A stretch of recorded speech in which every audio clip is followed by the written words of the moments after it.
Ladies and gentlemen, welcome back to the Hard Count Football Podcast Live. My name is Jacob Charnow, leading the next generation of football fans live on the Hard Count Football YouTube channel, and of course, right here on 1252 Sports Chicago. Guys, it's May 22nd. We're up here in New Jersey. It's some beautiful weather outside. I think we're over 90 today for the second day in a row. There's a lot of NFL to talk about today, a lot of speculation, a lot of news going around the league. We're going to get Harry the Greek in here in just a second to talk about everything with the NFL. We're going to ask him to give out some games for today because we know he is, he's the Greek, he's the wizard. We're going to make him give out games.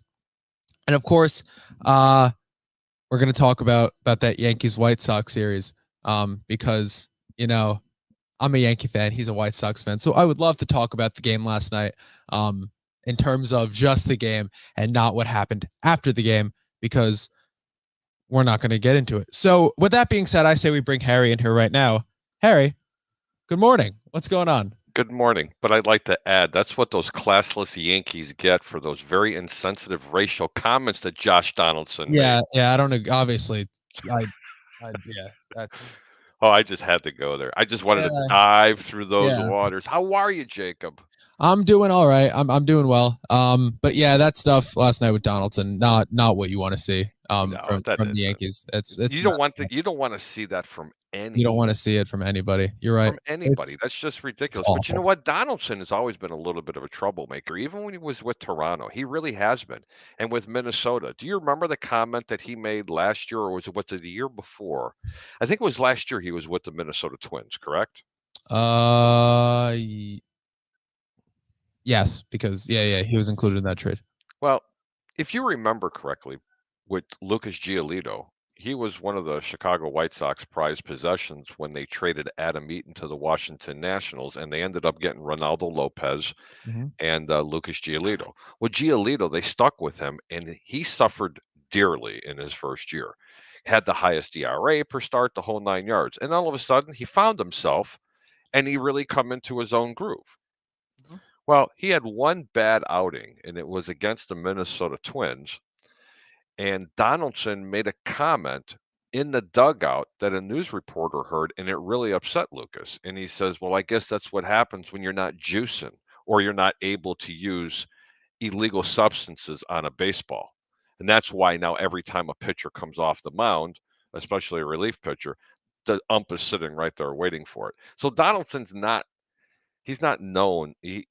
He's known to be a little bit of an instigator, as I might say, maybe the chef of the shit soup. That's Jeff Donaldson. Sure. But overall, man, this Yankees team, we'll get into football in a little bit, but this Yankees team has been, I mean, every year, right? The Yankees are good, but this year feels different. They are the best team in baseball by a lot right now. They are, because they're not so one-dimensional. This is a multi-dimensional baseball team with guys who can hit throughout the whole lineup. It's not just a bunch of righty power hitters now, right? You have guys like Rizzo, like Kiner Falefa, like Donaldson, who kind of bring a different feel to this team now. And I mean, we talk about the righty power hitters. The guys who are righty power hitters are absolutely smacking the ball, with Aaron Judge, who is a dark horse MVP candidate right now in the AL, and Giancarlo Stanton, who's been hitting the ball like crazy. This is a team, if they can stay healthy, because this pitching has been a lot better than it started out with Garrett Cole and Nasty Nestor.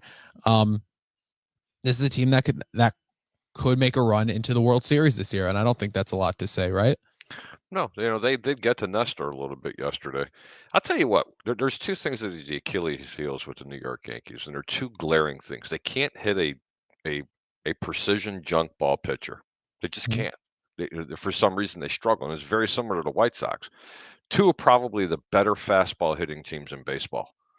The Yankees just have a sick lineup from top to bottom, just top to bottom. But their Achilles heel is going to be that pitching staff, especially the starting rotation. You can say whatever you want about Nestor. You can't get that ball over mid-90s. He makes mistakes, and you're going to see that more and more apparent. They could have lost very easily to the White Sox yesterday. Sure. But talking about the White Sox, this is a team, you're correct. If you stay healthy, you have a chance. That's the same with the Yankees. Just don't want to peak too soon, because September and October doesn't start in May. Okay. Yeah. and they've got to keep that momentum going. And it's about the Mo. The White Sox, they're going to start getting healthy, and they're going to get a lot better. Because if they don't by mid-June, they'll probably win the division, and they'll be a one and done team like they were last year. They have to build that cohesiveness back. They need Lance Lynn. They need their pitchers back. But the Yankees, yeah, I got to give them some props. They're pretty damn good. Yeah, this is a good team. But So are the Mets, by the way. So are those the thing faithful about the New. Mets, though, is Oh, the that Mets now team's they good. lose, right? They lose DeGrom, who's sitting at home on the IL. Now they lose Scherzer for 8 to 10 weeks, and they lost what's his name, McGill, or whatever their third guy's name is. And So now they're still winning. So now their fourth and fifth guy is now going to be their 1 and 2, and the problem is that they're winning now, right? They're winning now, but that doesn't mean they're necessarily going to be winning, in a couple weeks, or when these arms get tired, because the thing that makes these pitchers so good is that DeGrom, when they're healthy, they can do it for the whole year. These guys, their arms get tired, and I think we might start to see that with the Mets come during the summer and come September and all that, because they'll win the division because their division's so awful, but this is a team that might struggle in the playoffs, especially in the NL, which is a very, very strong division. Whatever, right? My dark horse team, even with the injuries, this team is actually still hitting the leather off the baseball cover, are the New York Mets. The Yeah, Mets are fine. Let me trust me when I tell you, the Mets are fine. Yes, they're going to miss those two players just like the White Sox can, but if they can get them back and have this team build a little bit of chemistry like they have in the first part of the year, you're talking about one of the best teams, if not the best team in the entire national in the National you League. think I they're mean, better than the Dodgers? oh yeah. Oh yeah, I really I do. don't know. I've been breaking down these games. Jacob, just look at the record. It's 56 and 26 on the year so far.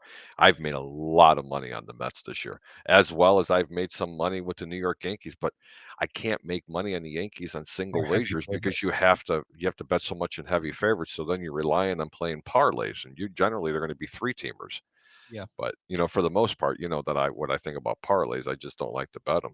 By the way, you got a comment in there, and it's from the beautiful Taylor Allen. Hi, good morning, guys. Taylor, that's JC Allen's wife. How you doing, Taylor? Nice to thanks see for you tuning again. in. Thanks for tuning Yep. in. But yeah, of course, leave a comment. Be sure to, if you agree, disagree, have anything to say on anything that we say. How about you go ahead and comment it, and we'll answer it or talk about it on the show. Maybe. Um, maybe, and also be sure to share the show, because it would be much appreciated. But let's move into football here. Yeah. Into the NFL. So I want to talk about this right away to start the show. So CBS, Harry, listed the top 10 remaining available free agents. And then I don't agree with necessarily the top 10 list, but we're going to use their list for sake of convenience. And I told you where I think they are going to be the best fit, and I'll tell you why. And I would love to get your opinion on where you like these guys as well. So starting off, we'll start off with a former Chicago Bear. They listed Akeem Hicks as the number one remaining available free agent. And I said that his best fit would be to go back to Chicago because they're a team that absolutely needs him. And he's we know he's a good scheme fit. Even I don't see this defense being in terms of the scheme and what they run being very different than what they were running last year. They're I don't think completely they different. change. I don't think They they change up too much though in terms of what they do. they went back from a 3-4 to a 4-3. That's why Khalil Mack is not with this team anymore. Yeah, Okay. But yes, Akeem Hicks can play both in those positions, especially in the interior defensive line. right. Look, man, I've always been a huge fan of Akeem Hicks, but let's call it out. He's just been injured so much in the past 2 years. Yeah, When 9 games last year. He's 32 years old last year. 32 years old right now. Last year in 9 games, 3.5 sacks, and 9 quarterback hits. So not 32 years old and still has the motor of a 25-year-old. When healthy, still a top 5 defensive lineman in the entire National Football League as far as getting pressure on the quarterback and stopping the run. Why he hasn't come in? Because he's asking for too much money. That's what he's looking for. No one's willing to pay it because of the health issues. But yes, I agree with you. I think he should go back to the Chicago Bears. I and there's absolutely love the guy. chemistry Yeah. there already with the team. I think the Bears could really use Akeem Hicks Mhm. on an honestly very weak interior defensive line right now. if we're being honest. So number 2, they listed Jadeveon Clowney, which I agree with. I like these top 2. Once we move down a little bit, I start to disagree with the numbers, but whatever. It's just the players. So Jadeveon Clowney, I think, or Harry, why don't you go first? Where do you think Jadeveon Clowney fits best? I still think could be the top free agent, to be honest with you, because I mean Very he is productive your he's last. got his production has gone up significantly. He has never lived up to the hype that he had when he came out of college.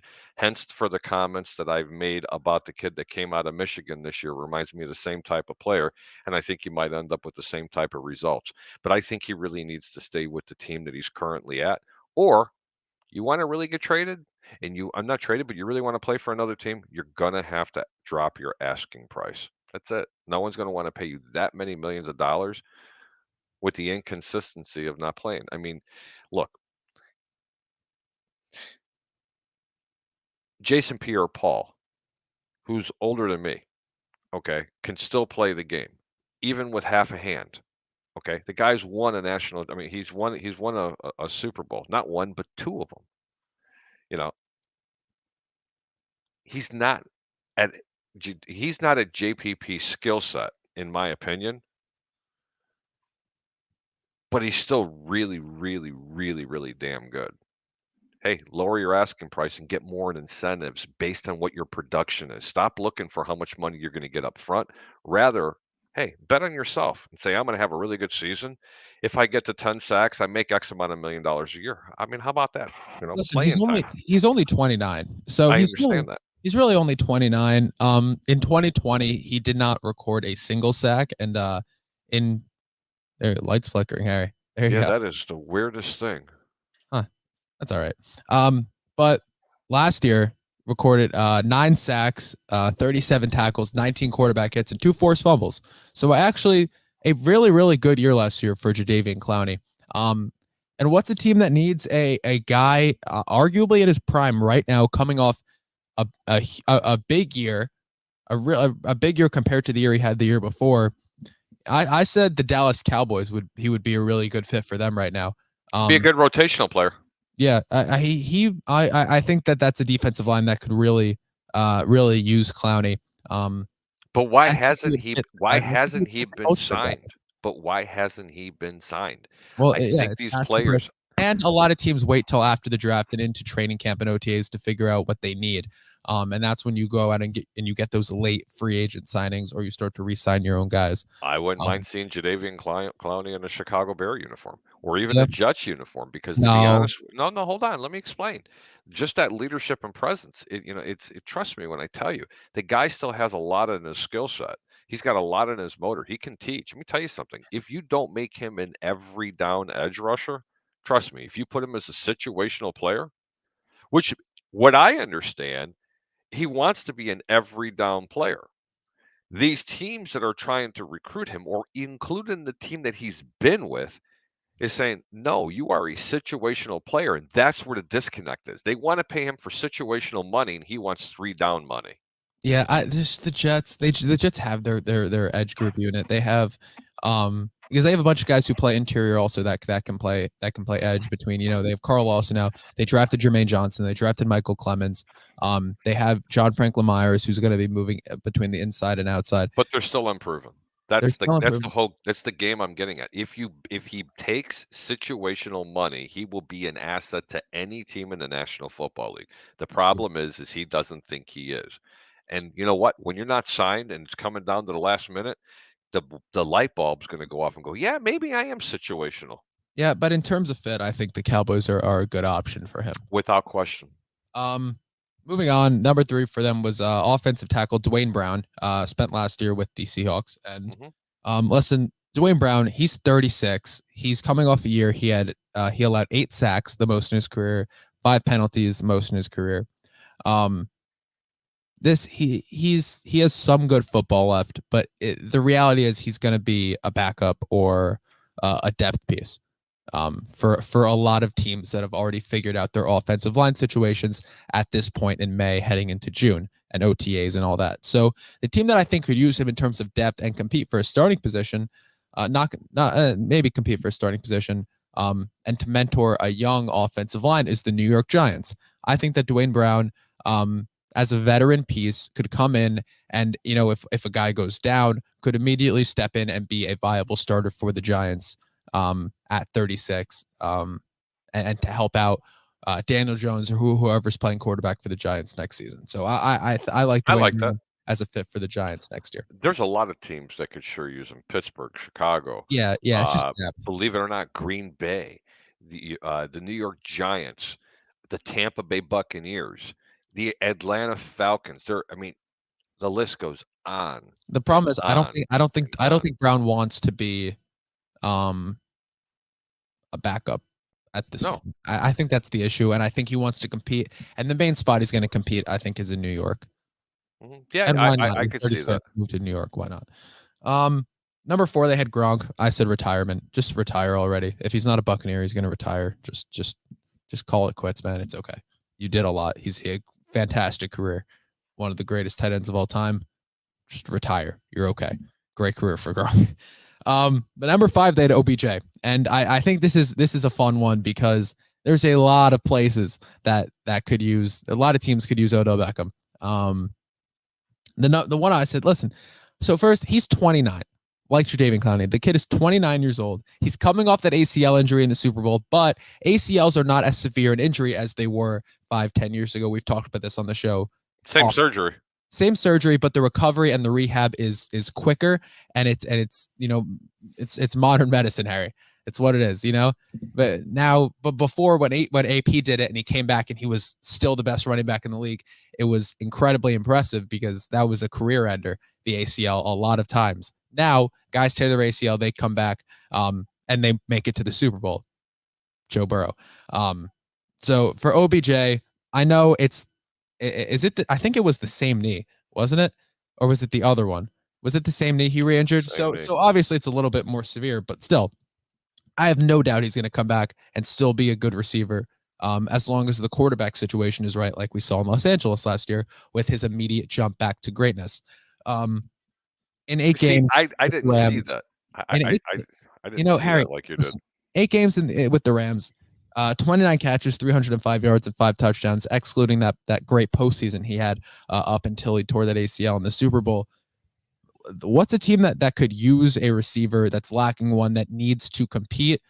If I'm OBJ and the Rams don't want to re-sign me, I stay in the division and I go play with the Arizona Cardinals. Pair up with D-Hop when it does come back. I know that they traded for Hollywood Brown, but Hollywood is no doubt is no shot a wide receiver 1. I don't even think he's a wide receiver 2. I think if you put him and you let him just be a deep threat and not have to carry an offense, then he could be solid. Then he could be good because he's still very talented.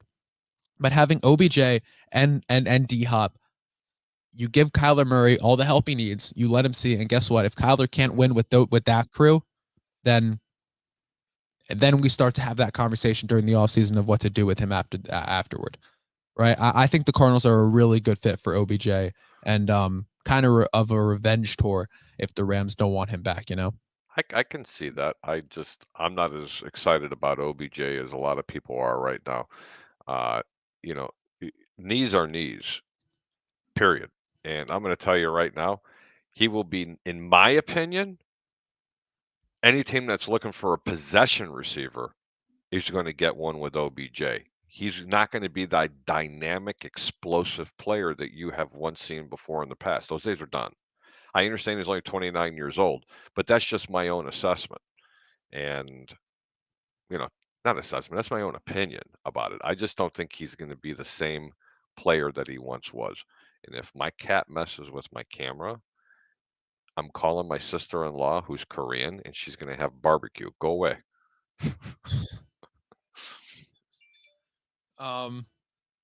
So moving on to the next one.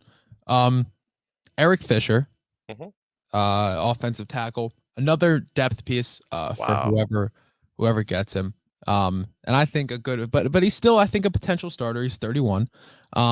And I think the Carolina Panthers should take a look to improve that offensive line, and just whoever you can bring in to help out, bring him in to help out. Because you need him. The Panthers need any help they can at this point. This is going to be a bad football team next year. That's the reality of it. So whoever's playing quarterback, whether that's Sam Darnold, whether that's Matt Corral, no matter who it is, get him help. Get Christian McCaffrey some help. I agree. Just don't get your quarterback killed. Just compete. Try your best to compete because this team's going to be bad next year, Harry. I got a question for you, and it doesn't regard Eric Fisher, but it does regard the Carolina Panthers. Over or under half a season that Christian McCaffrey even plays? I think he'll play. You really do? I do. And that's telling you what's, for the past 3 years, what's happened. The odds are like stacked up against him. I look at Christian McCaffrey the same way I'm looking at OBJ. I'm not kidding you. Can't stay on the field. I think McCaffrey will play a full season. They should have got rid of him when they had the chance, when they could have got something for him. Because I got a funny feeling, you're right, this team's not going to be very good next year. And I think Christian McCaffrey is going to be part of the reason why. I don't know about that. I think that McCaffrey's still a great player. And I think he's still going to help out an offense. He's still going to help out the offense. He's not going to hurt the offense. He's still a premier running back in the league. When he's when he's on the field, but the problem is, they're going to force feed him a lot because of the quarterback situation there. And that's part of the reason why he can't stay on the field is because he's getting 40, 45 touches a game, Harry. That's the reason why I think that's why I think it's going to be under. I don't think he's necessarily going to be liable for why this team is losing games. I think that's going to come down to Sam Darnold and Matt Rule because and this defense because the only position where they have premier talent right now is at the running back position, and if you want to talk about the receiver position, maybe with DJ Moore, but because he's their only really great receiver that they have. I like DJ Moore. But then again, Christian McCaffrey is another player that I look at as being a situational player. He's not a 3-down back anymore. He's just not. I think if you put him on any other team, he'll still do what he does. Yeah, but it's a situational player. It's just, again, these are just my opinions. I don't think that Carolina is going to be very good this year. I think when he's in the game, he's going to be dynamic. But if you use him as a 3-down back and you're trying to pump the ball to him 40 times a game, that's only going to last a couple of games. Sure. But it's just the Panthers are it comes down to coaching. And I think that what Carolina should have done was add another running back to take off that pressure of having to give Christian McCaffrey the ball 40 times a game. Even if you want, he's your RB1, but you look at a lot of teams with an RB1. Jonathan Taylor, forget like whoever was the backup. Nyheim Hines was getting a lot of snaps last year to keep Jonathan Taylor healthy. Dalvin Cook, Alexander Mattison gets a lot of snaps, especially when Dalvin Cook is playing, right? Because Madison's a great player.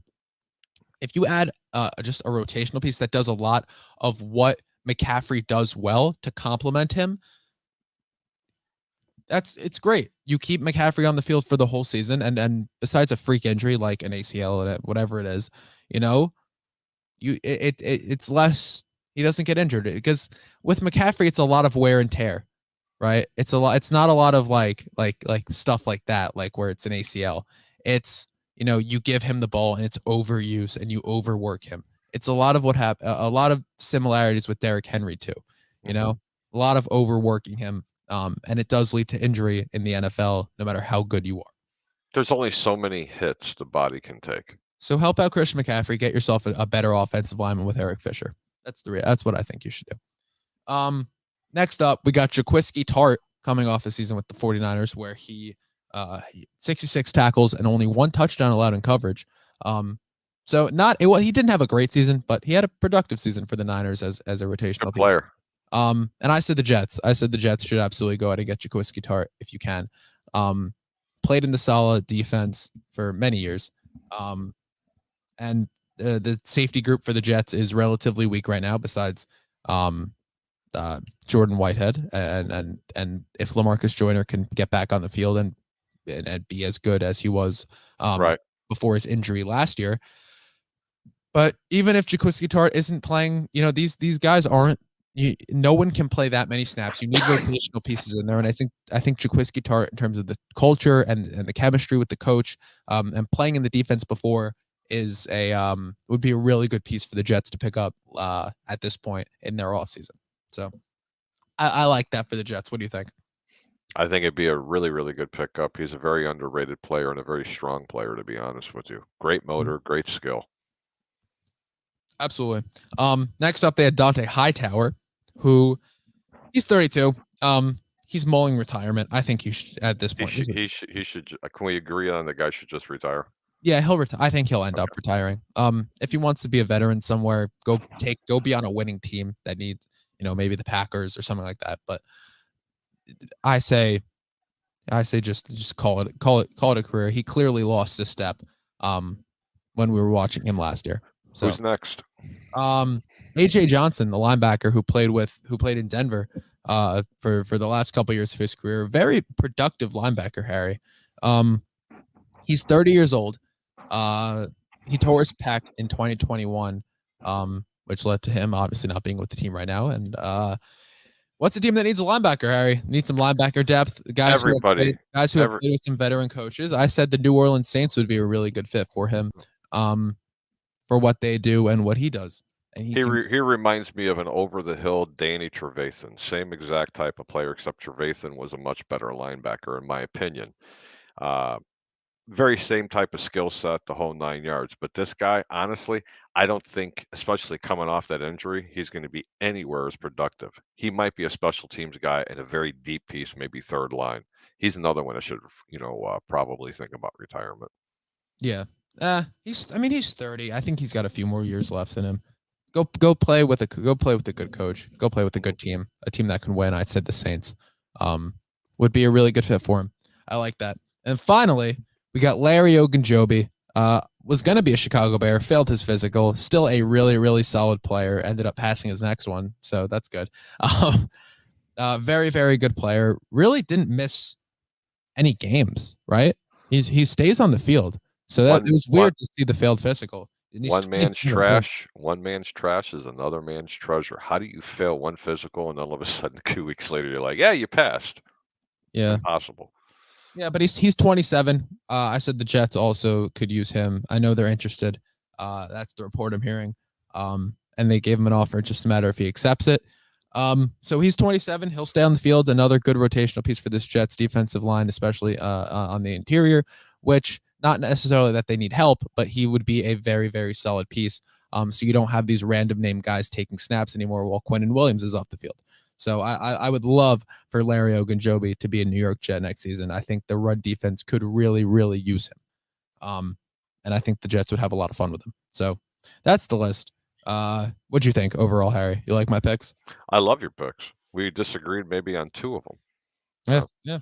That's good. I want to move into this narrative a little bit. So I saw something yesterday, scrolling through Twitter. And it was something talking about the Rams and how the Rams are not going to. Someone had a dumb take where it's like the Rams aren't going to even make the playoffs next year. I want to not only do I disagree with that, I want to talk about how the Rams could not only make the playoffs last year, they could not only make the playoffs next year, but this is a team that legitimately has a chance to go back to back, I think. Yeah, they have that skill set. They definitely have all that talent. They added Allen Robinson. I know. Matt Stafford's second year in this McVay offense, and I think he'll really flourish. I think he'll be just as good, if not better. You lose Von Miller, so you lose a good edge rusher. You do. And you lose Andrew Whitworth, who is a franchise left tackle for this team. But when Whitworth was out last year, we saw a really good replacement. I forgot the guy's name, but he was a very, very good player. He was a very solid replacement. As well as, you got guys who can get to the passer on the Rams, right? Even if it's not Von Miller. But Von Miller was a very good player for this team last year. So do you think that the Rams have done enough to maintain that level and possibly go back to back, Harry, and make it back to a Super Bowl? Or do you think that this is that the hype is over for the Los Angeles Rams, and that was their one and done kind of year. I don't think it was a one and done year. As the great Roberto Hernandez says, it's all about staying healthy. I think this team actually got better. Let me go out there and say that again. I think this team got better, especially offensively. When you make an addition of an Allen Robinson, who's not a deep threat, you now have your ultimate possession receiver. Because I'll tell you what, when Cooper Kupp's not flying around the middle or going deep and he's not open, or your slot receiver's not, open, he can look to Allen Robinson at either a first, second, or a third read. And with that big body, the long reach, he's going to make a lot of completions. He's going to be, and please, people don't get out there and hate me. They're going to look at Allen Robinson as a wide receiver who can play tight end, but he's never going to line up in a tight end position. It's going to be almost a safety blanket for Matthew Stafford having an Allen Robinson in this team. Look for Allen Robinson to have 60 to 70 catches this year. So you Not think he 100. flourishes? You think that narrative that I said that I was talking about with Stafford just last year? Oh, put him on a good team, give him a good team. This guy can win a Super Bowl, and then he does. You think that this Allen Robinson, which I have also been saying, give him a good quarterback finally, and let him flourish. You think that happens this year with Matthew Stafford, who was the quarterback to the top 2 leading receivers in a single season of all time, Harry? Yeah, without question. I think this offense got a lot better. I'm not saying that listen, Allen Robinson did not have where he played with bad quarterbacks. He played in bad systems. Okay. There's a big, huge difference. And when you take a player like him and you put him in a bad system and you still flourish like he did, with the exception of last year in Chicago, that says a lot for one's character. You see, Allen Robinson can be WR1 on that team. He could be a wide receiver 3. It's not going to make a difference. He doesn't have that deep threat speed. He has the biggest thing for him. He's extraordinary ball skills when it comes to catching. He catches, his radius is just, it's sick. So to answer your questions, if the Rams stay healthy, they win back-to-back championships this year. I don't see why they wouldn't. That's how good this team is. The question's not going to be on offense. The question's going to be on defense and special teams, because this defense never lived up to the hype of last year. This is a situation where a team has, pardon me for saying this, Jacob, too many superstars. And I always go back to that one narrative back when Daniel Snyder years ago tried to purchase not one but 2 Super Bowl teams, and he put all these superstars on defense and they just couldn't play. They sucked. And let me tell you something, that defense was mediocre at best last year, with the exception of one player. And who was it? Aaron Donald. Not Leonard Floyd on the other end. Leonard Floyd got lucky because of what Aaron Donald was doing. Say good morning. Good morning. That's a turbo. He's a good boy. What? Oh, you want to get out? Okay, get off my stage. So yeah, we'll see about this Rams team next year. We can only the only real thing we can say is we'll wait and see. This team could either go up or go down hard. Yep. But defensively, let me tell you something, all they got to do is improve just this much on defense, and this team will go back to back. I'm a little bit concerned about them. But the Achilles heel is going to be the defense. Yeah, absolutely. So a report came out. The Panthers and Seahawks are both still considering Baker Mayfield to be their quarterback next year, making a move for him. Harry, if you're the Panthers or the Seahawks, are you trading for Baker? Why or why not? Yeah, if Baker's smart, he goes to Carolina. Carolina over Seattle, you think? Without question. Because number one, you're going to that division. Yeah, that's too tough, man, to go over there. It's a little bit easy, bro. Come on, NFC South or NFC West? Give me a break. Yeah, sure. But to be fair, if you're Baker, right, and you look at the pieces, and you look at the Panthers, and you say, all right, well, this is a coach that's going to be gone, and with Carolina, a defense that's bad, an offensive line that's bad. You have DJ Moore and Christian McCaffrey, but that's about it. Bad offensive line, and a coach that's going to be gone within the next year, I think. Bad offensive line. He could be a coach savior too. Baker Mayfield, look, man, he's got a lot of football. I like him. I think a lot of teams can use a Baker. And that's what I'm saying. I think Baker's good, but I think if I'm Baker and I could pick, I'm Seattle, and I'm Seattle too. I'm Seattle. I'm on the phone because Drew Lock and Geno Smith both aren't good options for the Seahawks team, right? So There's this one. offensive line for the Seahawks has slightly improved from last year, right? Yeah, They had a they good have draft. they've slightly improved, but they didn't change one key component to this team. You want me to tell you No, what that but was? Baker comes in and he immediately gets right. Still a solid running game with Chris Carson, Rashad Penny, and now Kenneth Walker out of Michigan State, who they drafted, who I think is going to be very good. He's going to be very good. You get DK Metcalf, you get Tyler Lockett, so two reliable pieces at the receiver position, and defensively, it's a team that is not great still. They're really not good, but they have more defensive talent than I think the Panthers do overall. Yeah, And I that's a think great point. they're much better coached. And if you want a year to, if What? you want a, they're What was much. that? I'm not. Pete Really? Carroll's not a great coach. Is not a great coach anymore. You and I could play defensive coordinator on any team in the National Football League and know when it's third down and long, it's going to Tyler Lockett. That is one of the worst coaching staffs in the entire National Football League. I am so glad you brought it up. From a talent standpoint, it's a much better team than Carolina. It is a harder division. Baker Mayfield, you ever hear of the situation called rinse, repeat, rinse, repeat? That's what you're going to get. Okay, just ask Russell Wilson. I think, but the problem is Pete Carroll is Pete Carroll's a better coach than Matt Rule is. Matt Rule was a miss for the Panthers. He'll be gone next year. The thing is, Pete Carroll at least is a veteran coach, and there's a lot of veteran presence in the coaching staff. And if you want a guy, even if Baker doesn't play immediately, you want to sit behind a guy who has played in the league. You want to learn from Geno Smith or Sam Darnold, right? Baker still needs help. Baker is still. I think he could use a year. This is a Trubisky situation, Harry, and I think the Seahawks would not be the worst spot for Baker to go. Give him some competition. I think competition would be great for Baker right now. Seattle, with or without Baker, may win 3 games this year. That's how hard that division is. That's a tough division. That's a very tough division, but That's a tough division, man. And I mean, Baker Mayfield, he's just, I'm telling you, man, they got a lot of really good skilled players up there. You're right. They got a better offensive line. In my opinion, they have a very solid running game. They got much better wide receivers. So why wouldn't I just say Seattle? Because of the one common denominator. Rinse and repeat. It's called Pete Carroll and the coaching staff. You get rid of that, you put Baker out there. Oh boy, hold on. I think that if I'm the Panthers, the problem I have with the Panthers right now is that if let's say they trade for Baker, this quarterback cycle that they keep going through since Cam Newton, it continues.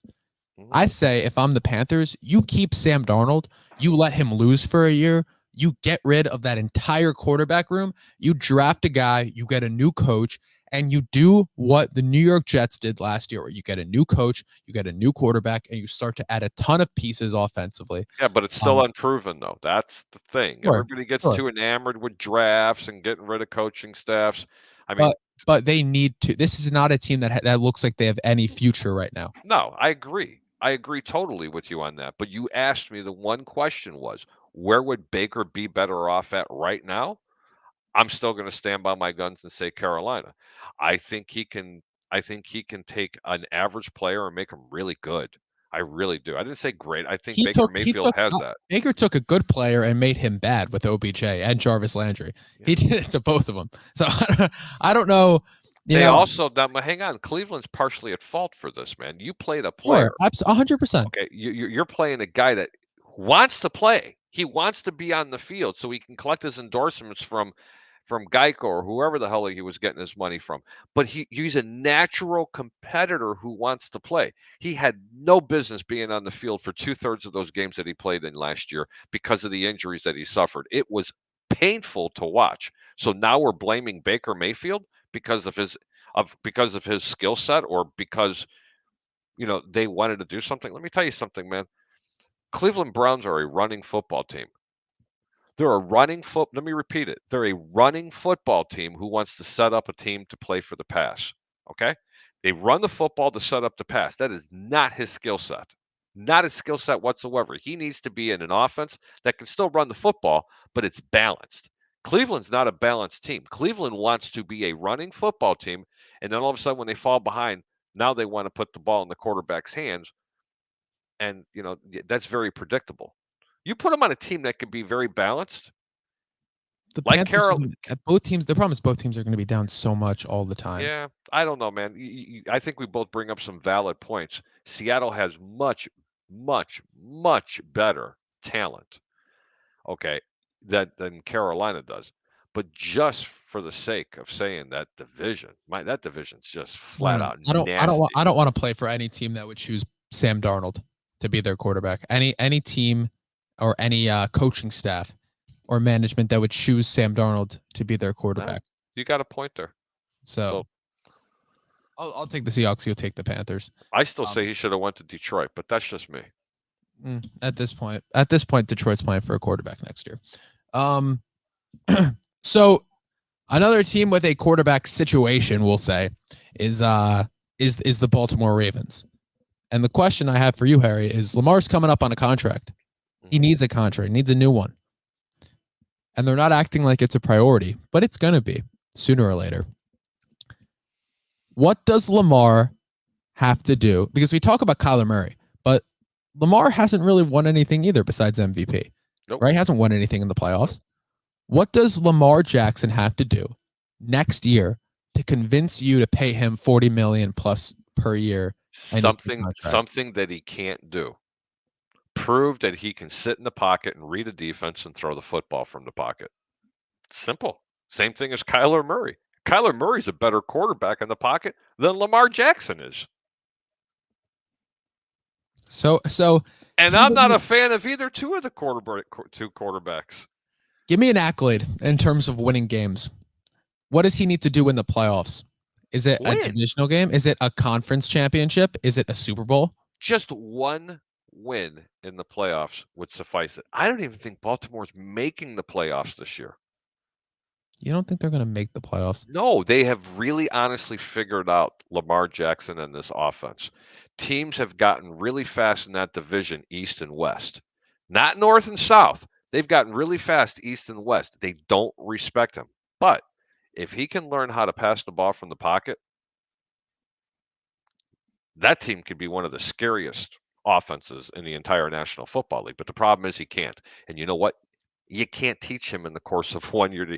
You're going to sit right here and throw the football. Oh, Burrow, that's just horrible. Mm-hmm. That would be just horrible. Great athlete, not taking anything away from him, but he still should have learned. You want to make $40 million a year, you better learn how to pass the ball from the pocket. Simple as that. I think I agree, but I think in terms of winning, he needs to show that he can win in the playoffs. He needs to win a few games this year in the playoffs, because the problem is they're doing him no help with his passing, right? They're not giving him any receivers to throw to. He's got no one, right? This is not an offense that is set up well for receivers. I know that. There's a reason for it. And they need, imagine if you put a good receiver in this offense. There's still a reason for it. Because he has shown no tendencies nor abilities to pass from the pocket. That's the reason why. They're not a conventional style of offense. You want to be successful in that type of offense. Let's go back to when the Miami Dolphins, was it 10 years ago, I think, where they were when they brought back from the 30s the what do they call it? The Wildcat. Mm-hmm. Okay, and all of a sudden nobody could stop it. Nobody could stop the Wildcat. You didn't know where it was coming, and then 2 years into it, everybody was stopping the Wildcat. So now they had to redevelop it. And then they went to the RPO, run pass option. They were going back to what the college teams were doing. You know, it was kind of like the Wildcat.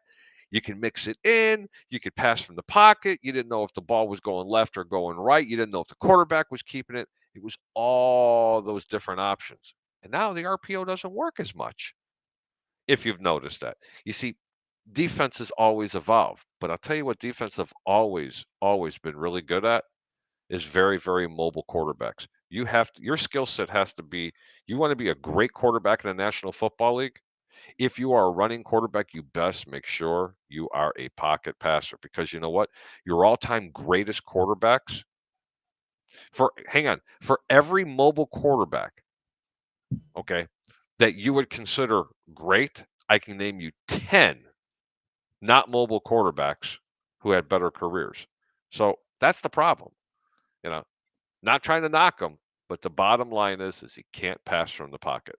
You're just not going to develop it. That's how he makes his $40 million a year. But if he can prove us wrong and do that, he could be the highest paid quarterback in the National Football League. But that's why Baltimore's not making it a priority, because they don't believe it's going to happen. We'll see. I think they'd be silly to get rid of Lamar, though. Would they? You know what? Here's a question for you. Would and I'm not saying that this is ever going to happen. Would Baltimore be a better team with Lamar Jackson or with Baker Mayfield? With Lamar. Absolutely. Really? With Lamar. Put 2 more wide receivers on that team. Which team's going to be better? I think still Lamar. Why? Still Lamar. Because then you think he should make his $40 million a year then? Absolutely, I think he should. Okay. If Derek Carr's doing it, I think Lamar Jackson should do it. Totally different skill sets. Yes, but Derek Carr also hasn't won a playoff game. No, he hasn't. But totally different playoff skill sets. Totally different. I agree. But you put the receivers on the Ravens. I think Lamar. You give him confidence to throw the ball. That's a problem. I honestly think that's a problem with Lamar, is he doesn't trust his receivers. You watched Hollywood Brown drop 5 touchdown passes in the end zone last year. Good point. In his hands, in the breadbasket, Harry. This is a guy, I still think Lamar Jackson can throw the football. I do. I think he's better at it than a lot of people are making it out to be. You have made a very solid point there. You really have. You give him confidence. Here's what I'm saying, right? You draft a guy in the first round, what they should have done, right? They had a great they had a great draft. I don't want to talk about the Ravens draft and bash it because they had a fantastic draft. But you bring in a guy that can throw, that can catch the football reliably, a great receiver, when they had the chance to. It's a different ball game for Lamar, right? Because all right, Harry, here's my thing.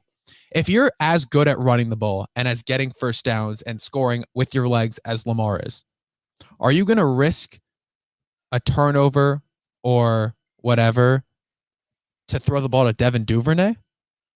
Hell no.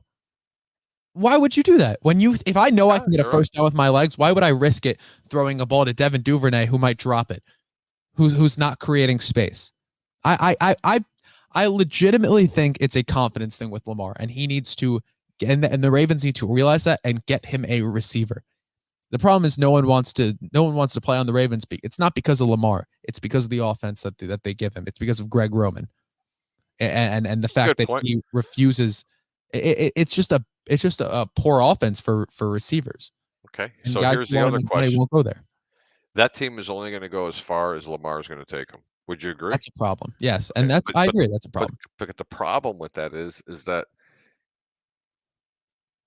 I don't know if he's going to be able to stay healthy, because history.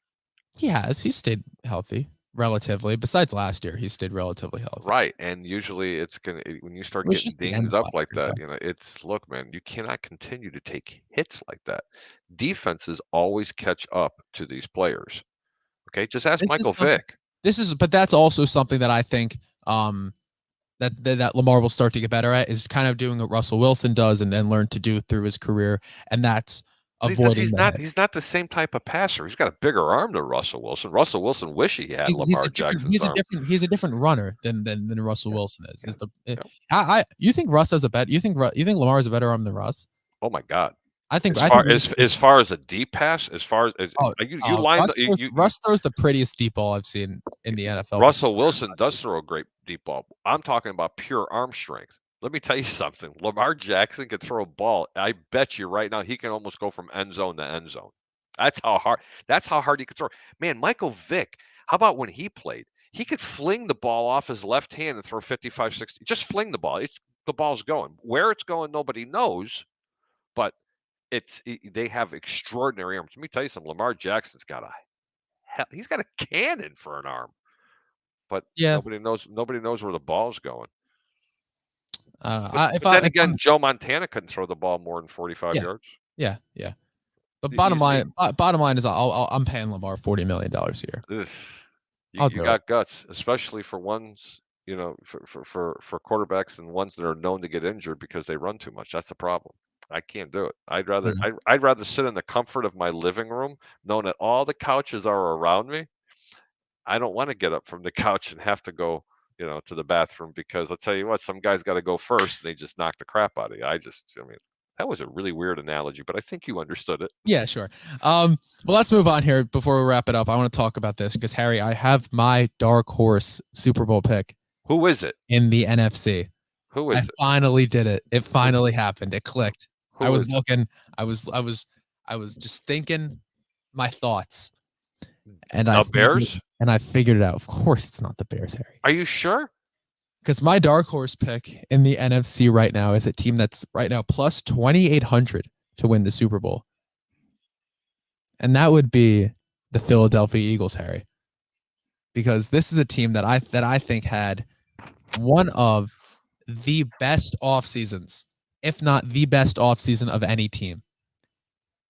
And I want to, and it's not the guys they added. It's this damn quarterback narrative that is going around about Jalen Hurts. Because let's see what they did to help Jalen Hurts. You add AJ Brown, an elite receiver, top receiver, right? And you pay him, so you believe in the guy. They added Jordan Davis, so in defensively, they You don't have Jordan to Davis, sell me on it. they had I Nicole like Dean, and they had James Bradbury. You're trying to sell me on the Eagles. I really I'm trying like to what sell the everyone Eagles. on the Eagles I really like what they did. You've been on the Eagles bandwagon. You bashed them before because the yes, preseason. Hold on, you bashed them last year. before the preseason. You went to a preseason and watched them play on joint practices, and you were like, "Holy cow, this team is good! Holy cow, this Jalen Hurts can play."